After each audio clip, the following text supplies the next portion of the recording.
What I'm about to show you shouldn't exist. At 11:47 p.m. Eastern, while America slept, the CME Group's reporting system went dark. Not offline, not delayed, dark. The numbers that tell us who owns the gold, who owns the silver, who's demanding physical delivery, vanished, replaced with zeros, replaced with timestamps from hours ago, replaced with nothing. Now here's what terrifies me. This glitch happened on the same night. The largest physical metal transfer in CME history was supposed to settle. Coincidence? Or did someone just erase the evidence of the biggest heist in financial history? And welcome back to Currency Archive. If you've been with us for a while, you already know what's coming. And if you're new here, well, friend, you picked one hell of a night to join us. Now, before we dive in, I have a small request. You know that subscribe button sitting right there? Think of it like this. You wouldn't leave a good conversation halfway through a cup of chai, would you? Hit subscribe so we can finish this conversation together. Now tell me in the comments, where are you watching from tonight? New York, London, Dubai, Karachi? Because what I'm about to reveal affects every single one of you.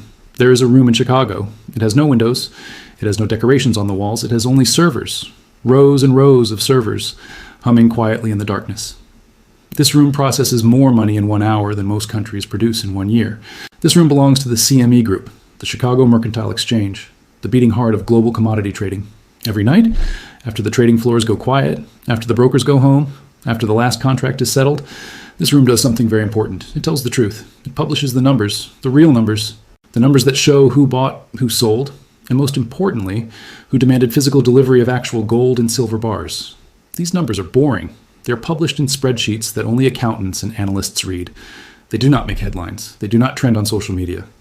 But these numbers are the most important numbers in the entire financial system. Because these numbers reveal whether the system is real or whether the system is a lie. On Saturday morning, January 31st, 2026, something happened that was not supposed to happen. The numbers did not appear.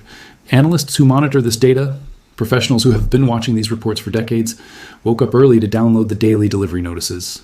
This is their routine. They do it every single day. They do it because this data tells them what is really happening behind the curtain. But on this morning, the data was not there. The website loaded normally, the page appeared correctly, but the fields where the numbers should be were empty. Some showed zeros, some showed timestamps from 12 hours earlier, some showed nothing at all. At first, they thought it was a technical problem, a server glitch, a delayed update. These things happen sometimes. So they waited. 1 hour passed, then 2, then 6. The numbers never came. Now, to understand why this matters, one must understand what these numbers actually represent. Every day, thousands of contracts trade on the CME.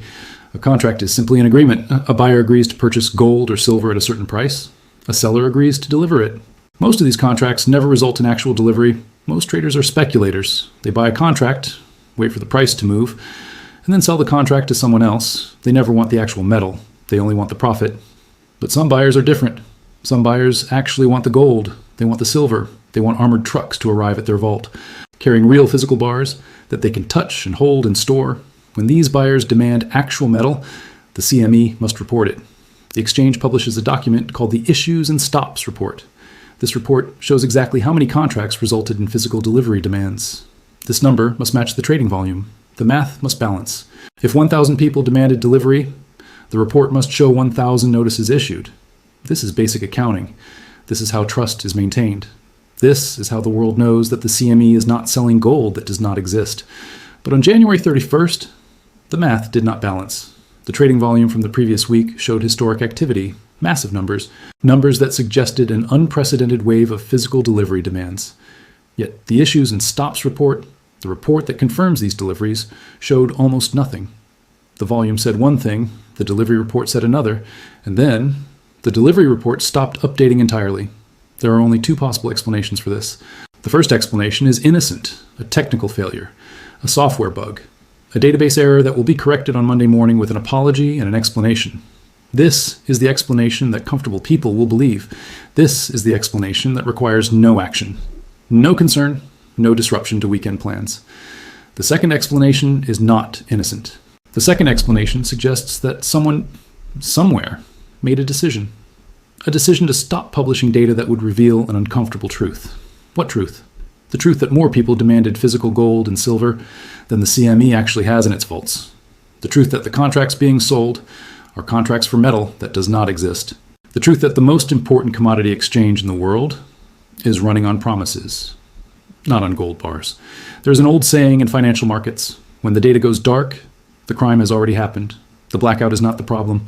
The blackout is the cover-up. What happened in the days before the blackout, that is the problem. And when markets open on Monday morning, the world will begin to understand exactly what was hidden in the darkness. The question is not whether something crazy will happen.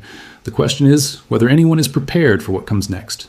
There's a type of detective that most people have never heard of. He does not carry a gun. He does not chase criminals through dark alleys. He does not interrogate suspects in small rooms. He sits at a desk. He stares at spreadsheets. He looks for numbers that do not add up. He is called a forensic accountant. And right now, in offices across New York, London, Singapore, and Dubai, these quiet detectives are staring at their screens, and they are finding something that is making their hands shake. They are finding the fingerprints of a crime. To understand what these detectives have discovered, one must first understand how the CME system is supposed to work. Imagine a warehouse. A giant warehouse filled with gold bars and silver bars. Rows and rows of metal stacked on pallets, guarded by security cameras and armed men. This warehouse is real. It exists. It is located in vaults underneath Manhattan and in facilities across the United States. Now imagine that the CME sells tickets to this warehouse. Each ticket represents a certain amount of gold or silver. If someone buys a ticket, they have the right to walk into that warehouse, show their ticket, and walk out with actual metal. This is what a futures contract is supposed to be, a ticket to real metal. The CME publishes reports that track these tickets. One report shows how many tickets were sold. Another report shows how many people actually showed up at the warehouse to claim their metal. These two numbers must have a relationship. They must make sense together. If 10,000 tickets were sold and 9,000 people show up to claim metal, the warehouse must have 9,000 units ready to deliver. Simple mathematics, simple logic, simple trust. But what happens when the numbers stop making sense? In the last 2 weeks of January 2026, the CME reported trading volume that broke historical records. Gold contracts traded at levels never seen before. Silver contracts exploded beyond anything in the past decade. The world was buying precious metals at a pace that suggested panic, fear, and a desperate rush to secure physical assets. This volume data was public. Anyone could see it. The numbers were published on the CME website for all to read. But there is another set of numbers. The numbers that show what happened after the trades. These are the issues and stops reports. These reports reveal how many of those contracts actually demanded physical delivery. How many buyers said, "I do not want to sell this contract to someone else. I want my gold, I want my silver, send me the metal." For a normal week, these delivery numbers might be 5% of total volume, maybe 10%. Most traders are speculators. They do not want physical metal. They want profits. But the last 2 weeks were not normal. The delivery demands should have been enormous. The fear in the market, the collapsing trust in paper assets, the widening gap between COMEX prices and physical prices in Asia, all of this pointed to one conclusion. People wanted real metal, not paper, not contracts, not promises, real metal. And this is where the forensic accountants found the crime scene. The volume said 100,000 contracts demanded delivery. The issues and stops report said 12,000. Where did the other 88,000 go? There are only a few possibilities. Possibility one, the buyers changed their minds. They decided they did not want physical delivery after all. They rolled their contracts forward into future months. This happens sometimes, but it does not happen to 88% of delivery demands. Not in a market gripped by fear. Not when physical premiums in Shanghai are $40 above COMEX prices. Possibility two, the CME made a reporting error, a software glitch, a database malfunction. This also happens sometimes, but reporting errors are corrected within hours. They are not left blank for days. They do not coincide with the most volatile week in market history. Possibility three, the numbers were deliberately hidden. Someone made a decision. Someone looked at the real delivery demands and realized that publishing them would cause a panic. Publishing them would reveal that the warehouse does not have enough metal. Publishing them would expose the entire system as a confidence game built on tickets to gold that does not exist. So they turned off the lights. The forensic accountants are now comparing 3 sets of data. First, the trading volume. This shows market activity. This number is too public to hide. Second, the vault inventory reports. These show how much metal is actually sitting in COMEX warehouses. These numbers have been declining for months. The registered gold inventory. The metal actually available for delivery is now at levels not seen since 2015. Third, the issues and stops reports. These should connect volume to inventory. These should show the flow of metal from warehouse to buyer, but the third set of numbers has gone dark. The bridge between trading and delivery has been erased. In any investigation, when evidence disappears, the investigator asks one question: who benefits? Who benefits from hiding the delivery data? Who benefits from a weekend blackout right before markets open on Monday? Who benefits from buying time while the world remains blind to what is really happening inside the vaults? The forensic accountants know the answer. The bullion banks know the answer. And by Monday morning, the rest of the world will begin to understand the evidence has not been destroyed. It has only been delayed. And when it finally surfaces, the numbers will tell a story that changes everything. In 1971, a president stood before television cameras and told the American people a lie. He said the change was temporary. He said the dollar would remain strong. He said nothing fundamental was changing. What Richard Nixon actually did that night was remove the last connection between American money and physical gold. He closed the gold window. He ended the promise that foreign governments could exchange their dollars for real metal. That was 54 years ago. The lie is still being told. And now, in January 2026, the lie is finally breaking apart. To understand the motive behind the CME blackout, one must first understand who is holding the bag. There are 8 banks that control the precious metals market. 8 institutions that hold the majority of short positions on gold and silver futures. 8 names that appear again and again in the commitment of traders' reports. These banks did not accumulate these positions by accident. They built them over decades. They sold contracts for gold they did not have. They sold promises for silver that existed only on paper. For years, this worked perfectly. Most buyers never demanded delivery. Most traders were happy to take profits and walk away. The banks could sell 100 tickets for every gold bar in the vault because 99 ticket holders would never show up to claim the metal. This is called fractional reserve trading. It is the same principle that banks use with deposits. They do not keep all the money in the vault. They keep a fraction. They bet that everyone will not ask for their money at the same time. But what happens when everyone asks at the same time? The month of January 2026 broke the system. It started in Shanghai. The Chinese government announced new restrictions on silver exports. They claimed it was for environmental reasons.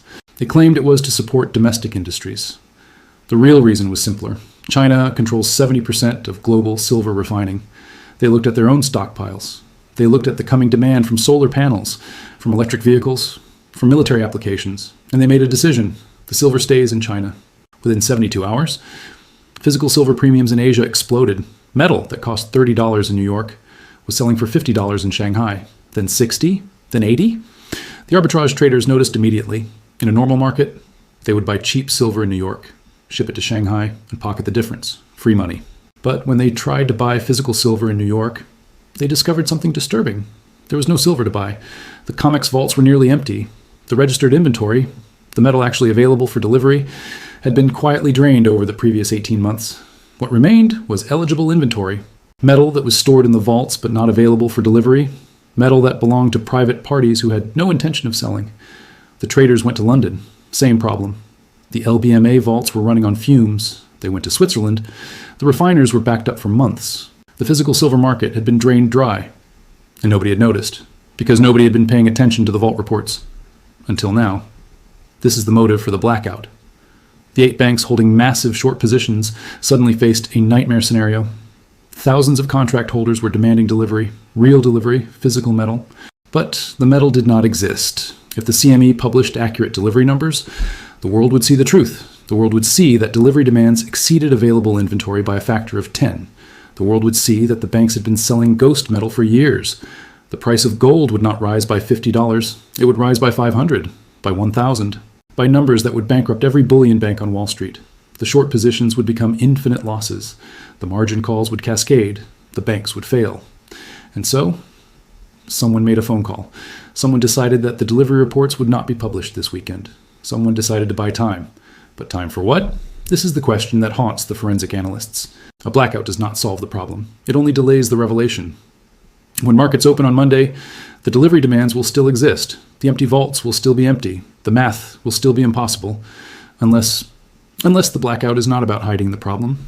Unless the blackout is about moving the evidence. There are reports, unconfirmed but persistent, that emergency shipments of gold landed at JFK Airport on Friday night. Unmarked planes, private security, no customs documentation.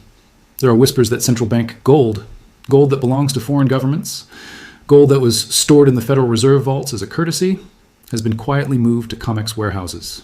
There are rumors that the Bank of England, which holds gold reserves for dozens of nations, has been asked to lend metal to cover delivery failures. None of this is confirmed, but if it is true, then the blackout has a very specific purpose. It is the time needed to refill the vault. It is the time needed to borrow gold from one hole to fill another hole. It is the time needed to keep the illusion alive for one more week, one more month, one more year. The motive is not mystery. The motive is survival. There's a moment in every crisis when the lie meets the morning, when the weekend ends, when the excuses expire, when the screens light up and the numbers appear and the world must finally look at what it has been avoiding. That moment arrives in less than 36 hours. Monday morning, February 2nd, 2026, the opening bell. Across the world, traders are not sleeping tonight. In Hong Kong, fund managers are sitting in dark offices, watching the clock, waiting for London to open. In Zurich, private bankers are calling their wealthiest clients, advising them to prepare for volatility. In Dubai, gold dealers are refusing to quote prices, telling customers to call back after the American markets open. Everyone is waiting. Everyone knows something is wrong. But nobody knows exactly what will happen when the CME publishes its first report of the new week. There are three possible scenarios. The first scenario is the comfortable one. The CME releases updated data. The numbers look normal. The delivery reports show manageable figures. The exchange issues a statement blaming the weekend blackout on a technical glitch. A software update that went wrong. A server migration that caused temporary delays. The markets breathe. The panic fades. Gold opens flat. Silver stabilizes. The financial media runs stories about false alarms and conspiracy theories. Everyone goes back to sleep. This is the scenario that governments and central banks are praying for. This is the scenario that requires a miracle. The second scenario is the controlled demolition. The CME releases partial data. The numbers are bad, but not catastrophic. The delivery demands are high, but the exchange announces emergency measures, position limits, trading halts, extended settlement periods. The language will be calm. The language will be technical. The language will be designed to bore the average person into ignoring it. But the professionals will understand. They will see that the exchange is buying time. They will see that the settlement rules are being changed mid-game. They will see that the contracts they hold are no longer guaranteed to deliver metal. In this scenario, gold rises. Maybe $100, maybe $200. The move is sharp but controlled.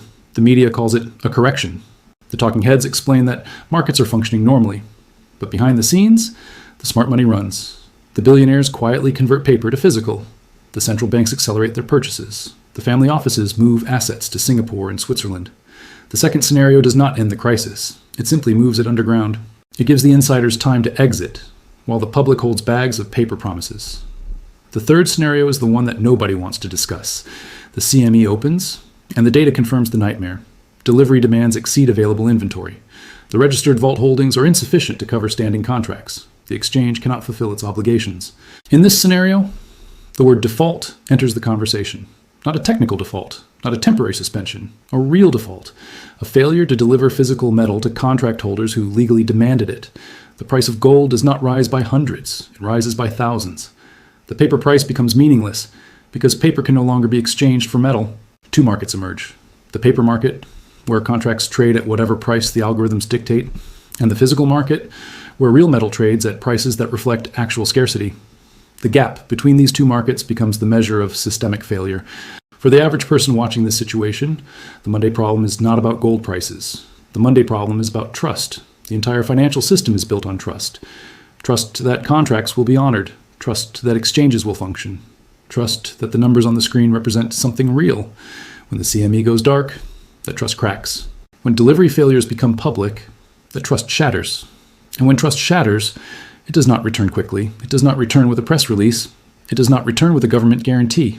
Trust returns only when the system proves, over months and years, that it can function honestly.